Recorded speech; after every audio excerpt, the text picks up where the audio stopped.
ಪೂರ್ಣಕುಂಭ ಸ್ವಾಗತವನ್ನ ಮಾಡ್ತಾ ಇದ್ರು. ಸುಮಾರು ಒಂದು 8 ಕಡೆ ಅಲ್ಲಿ ವ್ಯವಸ್ಥೆಯನ್ನ ಮಾಡಲಾಗಿತ್ತು ನಿಂತ್ಕೊಂಡು ಕೈ ಬೀಸುವಂತ ನಿಟ್ಟಿನಲ್ಲಿ. ಆದರೆ ಪ್ರಧಾನಮಂತ್ರಿಗಳು ಆಲ್ಮೋಸ್ಟ್ ಆ ರಸ್ತೆಯ ಉದ್ದಕ್ಕೂ ಕೂಡ ಕೈ ಬೀಸ್ತಾನೆ ಬರ್ತಾ ಇದ್ದಾರೆ. ಎಲ್ಲಿ ನೋಡಿದ್ರು ಕೂಡ ಬಿಜೆಪಿಯ ಬಾವುಟ, ಮತ್ತೊಂದು ಕಡೆ ಕೇಸರಿ ಫ್ಲಾಗ್ಗಳನ್ನು ಹಾಕಲಾಗಿದೆ, ಭಗವಾ ಧ್ವಜಗಳನ್ನು ಹಾಕಲಾಗಿರುವಂಥದ್ದು. ಪ್ರಧಾನಮಂತ್ರಿಗಳು ಆ ರಸ್ತೆಯ ಇಕ್ಕೆಲಗಳಲ್ಲಿ ಆ ಜನರ ಹತ್ರ ಕೈ ಬೀಸುತ್ತಾ ಇರುವಂಥ ಸಂದರ್ಭದಲ್ಲಿ ಗಮನಿಸ್ಬೋದು ನೀವು, ಕಂಪ್ಲೀಟಾಗಿ ಕೇಸರಿಮಯ ಆಗಿದೆ. ಹೂವಿನ ಸುರಿಮಳೆಗಾಯಿಲಾಗ್ತಾ ಇದೆ ಬೆಳಗಾವಿಯಲ್ಲಿ ಟಾರ್ಗೆಟ್ 15+ ಅನ್ನು ಹಾಕ್ಕೊಂಡಿದೆ ಬಿಜೆಪಿ. ಅಮಿತ್ ಶಾ ಅವರು ಬಂದಿದ್ರು ಬೆಳಗಾವಿಗೆ, ನಿಮ್ಗೆಲ್ರಿಗೂ ಕೂಡ ಗೊತ್ತಿದೆ. ಆ ಸಂದರ್ಭದಲ್ಲಿ ಅಲ್ಲಿರುವಂಥ ನಾಯಕರ ಸಭೆಯನ್ನ ಮಾಡಿದಂಥ ಟೈಮ್ನಲ್ಲಿ ಒಂದು ಟಾರ್ಗೆಟನ್ನು ಫಿಕ್ಸ್ ಮಾಡಿದರು. ರಮೇಶ್ ಜಾರಕಿಹೊಳಿ ಹೇಳ್ತಾ ಇದ್ರು, ಯಾವುದೇ ಅಸಮಾಧಾನ ಇಲ್ಲದೆ ನಾವು ಈ ಬಾರಿ ಎಲೆಕ್ಷನ್ನ ಫೇಸ್ ಮಾಡ್ತೀವಿ, ಬೆಳಗಾವಿಯಲ್ಲಿ 15ಕ್ಕೂ ಹೆಚ್ಚು ಕ್ಷೇತ್ರಗಳನ್ನು ಗೆಲ್ತೀವಿ ಅಂತ ಹೇಳ್ತಾ ಇದ್ರು. ಅದರ ಭಾಗವಾಗಿ ಪ್ರಧಾನಮಂತ್ರಿಗಳ ಒಂದು ಮೆಗಾ ರೋಡ್ ಶೋ ನಡೀತಾ ಇರುವಂಥದ್ದು. ಇದು ಗುಜರಾತಿಂದ ಒಂದು ಟ್ರೆಂಡ್ ಅನ್ನ ಫಾಲೋ ಮಾಡ್ತಾ ಇದೆ, ಅಂದ್ರೆ ಒಂದು ಸ್ಟ್ರಾಟಜಿಯನ್ನ ಫಾಲೋ ಮಾಡ್ತಾ ಇದೆ ಬಿಜೆಪಿ. ಈ ರೋಡ್ ಶೋ ಮಾಡುವ ಮುಖಾಂತರ ಇನ್ನೂ ಹೆಚ್ಚಿನ ಜನರನ್ನ ತಲುಪಬಹುದು ಅನ್ನುವಂಥ ಉದ್ದೇಶ ಇಲ್ಲಿ ಪ್ರಮುಖವಾಗಿರುವಂಥದ್ದು. ಹೆಚ್ಚಿನದಾಗಿ ರೋಡ್ ಶೋಗಳನ್ನೇ ಮಾಡಿದ್ದು ಗುಜರಾತ್ ಎಲೆಕ್ಷನ್ ಅಲ್ಲಿ. ಆ ಮಾಡೆಲ್ ಅನ್ನ ಮಾಡ್ತಾರೆ, ಆ ಫಾಲೋ ಮಾಡ್ತಾರೆ, ಆ ಚುನಾವಣಾ ತಂತ್ರಗಳನ್ನ ಕರ್ನಾಟಕದಲ್ಲಿ ಅನುಸರಿಸ್ತಾರೆ ಅಂತ ಹೇಳಲಾಗ್ತಾ ಇತ್ತಲ್ಲ, ಅದರದ್ದು ಆ ಒಂದು ತಂತ್ರಗಳಲ್ಲಿ ಇದು ಕೂಡ ಒಂದು ರೋಡ್ ಶೋ ಅನ್ನುವಂಥದ್ದು. ಆ ದೃಶ್ಯಾವಳಿಗಳಲ್ಲಿ ಗಮನಿಸ್ಬೋದು ನೀವು, ಯಾವ ರೀತಿಯಾಗಿ ಜನ ಬಂದಿದ್ದಾರೆ, ಪ್ರಧಾನಮಂತ್ರಿಗಳನ್ನ ನೋಡುವಂತಹ ಒಂದು ಕುತೂಹಲ ಯಾವ ರೀತಿಯಾಗಿದೆ.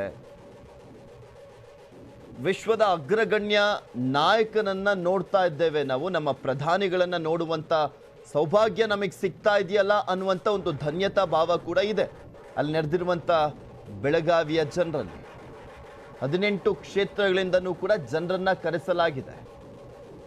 ಬಂದಿರುವಂಥ ಜನರೆಲ್ಲರೂ ಕೂಡ ಮೋದಿಯವರನ್ನ ನೋಡಬೇಕು ಅನ್ನುವಂಥ ಕಾತುರಕ್ಕೋಸ್ಕರ ಬೆಳಗ್ಗೆಯಿಂದಲೂ ಕೂಡ ಬಂದು ನಿಂತ್ಕೊಂಡಿದ್ರು. SPG ಅಂದರೆ ಮೋದಿಯವರ ಭದ್ರತಾ ಪಡೆ ಇದೆಯಲ್ಲ, ನಿನ್ನೆ ಒಂದು ಚೆಕ್ ಮಾಡಿದ್ರು ಅಲ್ಲಿ ಯಾವ ರೀತಿಯಾಗಿ ಜನರು ಸೇರುವಂಥ ಸಂದರ್ಭದಲ್ಲಿ ಯಾವ್ಯಾವ ರೀತಿಯಾಗೆಲ್ಲ ಭದ್ರತೆಯನ್ನು ಮಾಡ್ಕೊಳ್ಬೋದು ಅಂತ. ಆ 10.5 ಕಿಲೋಮೀಟರ್ ಏನು ಸಾಗ್ತಾ ಇದೆ ಮೋದಿಯವರ ರೋಡ್ ಶೋ, ಅಲ್ಲೆಲ್ಲ ಕಡೆನೂ ಕೂಡ CCTVಗಳನ್ನು ಅಳವಡಿಸಲಾಗಿದೆ. ಅಂದ್ರೆ ಸ್ವಲ್ಪ ಮಟ್ಟಿಗೆ ಭದ್ರತಾ ವೈಫಲ್ಯನೂ ಕೂಡ ಆಗಬಾರ್ದು ಅನ್ನುವಂಥ ಉದ್ದೇಶದಿಂದ. ನಿಮಗೆ ಹುಬ್ಬಳ್ಳಿಯಲ್ಲಿ ಯುವಜನೋತ್ಸವದ ಸಂದರ್ಭದಲ್ಲಿ ಒಬ್ಬ ಬಾಲಕ ಬಂದಿದ್ದ, ಅದಾದ್ಮೇಲೆ ಯಾವ್ಯಾವ ರೀತಿಯಾಗಿ ಏನೇನೆಲ್ಲ ಆಯಿತು ಅಂತ ಗೊತ್ತಿದೆ ನಿಮಗೂ ಕೂಡ. ಆ ಮೋದಿಯವರ ಅಭಿಮಾನಕ್ಕೋಸ್ಕರ ಆತ ಆ ಒಂದು ಸೆಕ್ಯೂರಿಟಿಯನ್ನು ಕ್ರಾಸ್ ಮಾಡಿ ಬಂದ್ಬಿಟ್ಟಿದ್ದ. ಅದ್ಮೇಲೆ ಪ್ರಕರಣ ದಾಖಲಾಗಿತ್ತು, ಅದಾದ್ಮೇಲೆ ತನಿಖೆ ಕೂಡ ಆಯಿತು. SPGಗೆ ರಿಪೋರ್ಟ್ ಬೇರೆ ಕಳಿಸ್ಬೇಕಾದಂಥ ಒಂದು ಅನಿವಾರ್ಯತೆ ಸೃಷ್ಟಿಯಾಗಿತ್ತು. ಅಭಿಮಾನಕ್ಕೋಸ್ಕರ ಆತ ಆ ರೀತಿಯಾಗಿ ಬಂದಿದ್ದ ಅನ್ನುವಂಥದ್ದು ಆಮೇಲೆ ಗೊತ್ತಾಯಿತು. ಅದನ್ನು ನ್ಯೂಸ್ 18 ಕನ್ನಡದಲ್ಲೂ ಕೂಡ ನಾವು ಹುಡುಗನನ್ನು ಮಾತನಾಡಿಸಿದಾಗ ನಿಮಗೂ ಕೂಡ ಗೊತ್ತಾಗಿತ್ತು ಯಾವ ಕಾರಣಕ್ಕೋಸ್ಕರ ಆ ಹುಡುಗ ಬಂದಿದ್ದ ಅಂತ. ಸುಮಾರು 4,500 ಪೊಲೀಸರನ್ನ ಈ ಮಾರ್ಗದುದ್ದಕ್ಕೂ ಕೂಡ ನಿಯೋಜನೆ ಮಾಡಲಾಗಿದೆ.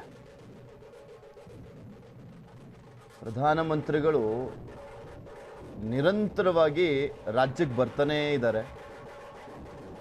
ಇಲ್ಲಿರುವಂಥ ಮತದಾರರನ್ನು ಸೆಳೆಯುವಂಥ ನಿಟ್ಟಿನಲ್ಲಿ ಸಾಕಷ್ಟು ಪ್ರಯತ್ನವನ್ನು ಮಾಡಲಾಗ್ತದೆ.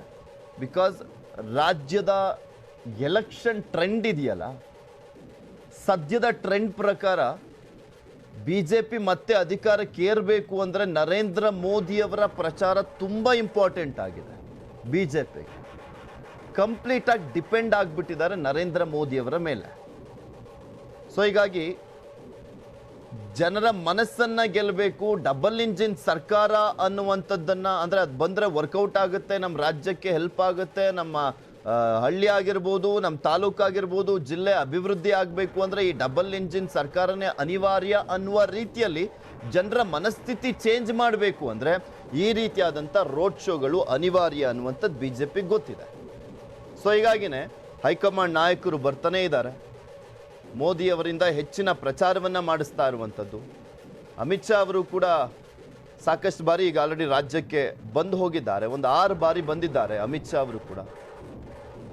ನೆಕ್ಸ್ಟು ಪ್ರಗತಿ ಪಥ ರಥಯಾತ್ರೆ ಕೂಡ ನಡೆಯಲಿರುವಂಥದ್ದು.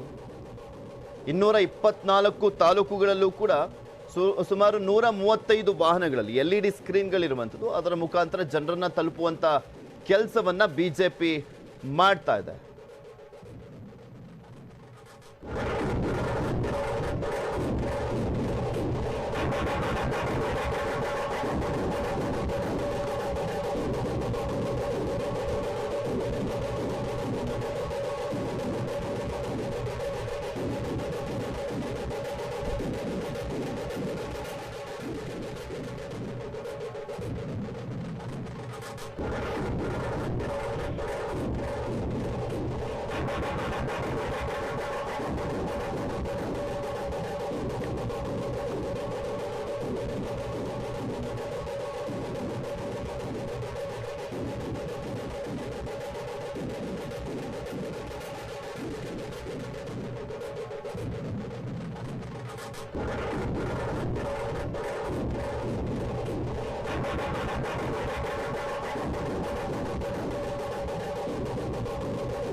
ಮೋದಿಯವರ ರೋಡ್ ಶೋದ ಸಂದರ್ಭದಲ್ಲಿ ಸಾಕಷ್ಟು ಸಂಖ್ಯೆಯಲ್ಲಿ ಜನ ಸೇರಿದ್ದಾರೆ.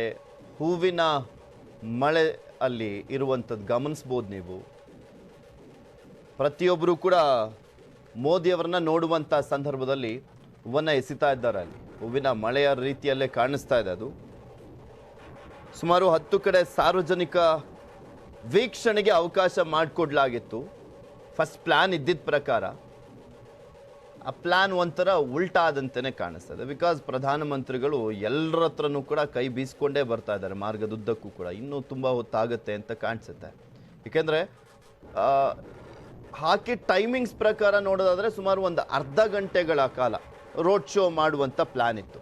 ಅದಾದಮೇಲೆ ಸಮಾವೇಶದಲ್ಲಿ ಭಾಗಿಯಾಗಿ ಅಲ್ಲೂ ಸಾಕಷ್ಟು ಯೋಜನೆಗಳಿಗೆ ಚಾಲನೆ ನೀಡಿ ಸುಮಾರು 8 ಕೋಟಿ ರೈತರ ಅಕೌಂಟ್ಗಳಿಗೆ ಕಿಸಾನ್ ಸಮ್ಮಾನ್ ಯೋಜನೆ ಅಡಿಯಲ್ಲಿ 16,800 ಕೋಟಿಯಷ್ಟು ಹಣವನ್ನು ಹಾಕುವಂಥ ಒಂದು ಏನು ಅದಕ್ಕೆ ಆ ಹಣವನ್ನು ಹಾಕುವಂಥ ನಿಟ್ಟಿನಲ್ಲಿ ಅದಕ್ಕೂ ಕೂಡ ಚಾಲನೆಯನ್ನು ಕೊಟ್ಟಿರೋರು ಪ್ರಧಾನಮಂತ್ರಿಗಳು.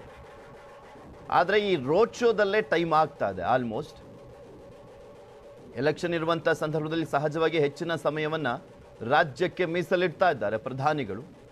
ಇವತ್ತು ಗಮನಿಸಿ ಯಾವ್ಯಾವ ರೀತಿಯಾಗಿದೆ ರಾಜ್ಯದಲ್ಲಿ ಅಂದರೆ, ಒಂದು ಕಡೆ ಕರಾವಳಿ ಭಾಗದಲ್ಲಿ ಅಣ್ಣಾಮಲೈ ನೇತೃತ್ವದಲ್ಲಿ ಒಂದು ಕಡೆ ಅಲ್ಲಿ ಆ ಭಾಗದ ಜನರಲ್ಲಿ ಕಾರ್ಯಕರ್ತರಲ್ಲಿ ಉತ್ಸಾಹ ಹುಮ್ಮಸ್ಸನ್ನು ಮೂಡಿಸುವಂಥ ಕೆಲಸವನ್ನು ಆ ಭಾಗದಲ್ಲೂ ಕೂಡ ಬಿಜೆಪಿ ಮಾಡ್ತಾ ಇದೆ. ಇನ್ನು ಒಂದು ಕಡೆ ಮಧ್ಯ ಕರ್ನಾಟಕ ಭಾಗ ಅಂದರೆ ಶಿವಮೊಗ್ಗ, ಈ ಮಲೆನಾಡಿನ ಹೆಬ್ಬಾಗಿಲು, ಅಲ್ಲಿ ಏರ್ಪೋರ್ಟ್ ಏನು ಲೋಕಾರ್ಪಣೆ ಮಾಡಲಾಯಿತು. ಈ ಸಂದರ್ಭದಲ್ಲೂ ಕೂಡ ಒಂದು ದೊಡ್ಡ ಸಮಾವೇಶ ಮಾಡಲಾಯಿತು. ಅಲ್ಲೂ ಕೂಡ ಲಕ್ಷಾಂತರ ಸಂಖ್ಯೆಯಲ್ಲಿ ಬಿಜೆಪಿ ಕಾರ್ಯಕರ್ತರು ಭಾಗಿಯಾಗಿದ್ದರು. ಯಡಿಯೂರಪ್ಪನವರ ಅಭಿಮಾನಿಗಳು, ಮೋದಿಯವರ ಅಭಿಮಾನಿಗಳು ಭಾಗಿಯಾಗಿದ್ದರು ಶಿವಮೊಗ್ಗದಲ್ಲಿ ಏರ್ಪೋರ್ಟ್ ಲೋಕಾರ್ಪಣೆಯ ಸಂದರ್ಭದಲ್ಲಿ. ಇನ್ನು ಒಂದು ಕಡೆ ಕಿತ್ತೂರು ಕರ್ನಾಟಕ, ಬೆಳಗಾವಿಯಲ್ಲೂ ಕೂಡ ಅಷ್ಟೇ. ಇಲ್ಲೂ ಬಿಜೆಪಿ ಇಲ್ಲಿರುವಂಥ ಕಾರ್ಯಕರ್ತರಲ್ಲಿ ಮತ್ತು ಈ ಎಲೆಕ್ಷನ್ ಕಾವನ್ನು ಕೊನೆವರೆಗೂ ಕೂಡ ಬಿಜೆಪಿ ಪರವಾಗಿ ಇಟ್ಕೊಳ್ಳುವಂಥ ನಿಟ್ಟಿನಲ್ಲಿ ಸಾಕಷ್ಟು ಪ್ರಯತ್ನವನ್ನು ಮಾಡ್ತಾನೆ ಇದ್ದಾರೆ. ಅದನ್ನು ಮುಂದುವರಿಸಿದ್ದಾರೆ. ನಮ್ಮ ರಾಜ್ಯದಲ್ಲಿ ಇದುವರೆಗಿನ ಚುನಾವಣೆಗಳನ್ನು ಗಮನಿಸಿದ್ರೆ ನಿಮ್ಗೆ ಗೊತ್ತಿದೆ, 85ರ ನಂತರ ಯಾರು ಮುಖ್ಯಮಂತ್ರಿಗಳಾಗಿರ್ತಾರೆ ಮತ್ತೊಮ್ಮೆ ಅವರು ಮುಖ್ಯಮಂತ್ರಿಗಳು ನೆಕ್ಸ್ಟ್ ಕಂಟಿನ್ಯೂಸ್ಲಿ ಆಗಿಲ್ಲ. ಒಂದು ಪಕ್ಷ ಯಾವ್ದು ಅಧಿಕಾರಕ್ಕೆ ಬಂದಿರುತ್ತೆ ನೆಕ್ಸ್ಟ್ ಆ ಒಂದು ಪಕ್ಷ ಅಧಿಕಾರಕ್ಕೆ ಬಂದಿಲ್ಲ ಕಂಟಿನ್ಯೂಸ್ ಆಗಿ. ಆ ರೆಕಾರ್ಡ್ ಬ್ರೇಕ್ ಮಾಡೋಣ ಅನ್ನುವಂಥ ನಿಟ್ಟಿನಲ್ಲಿ ಸಾಕಷ್ಟು ಹರಸಾಹಸ ಪಡ್ತಾ ಇದೆ ಬಿಜೆಪಿ.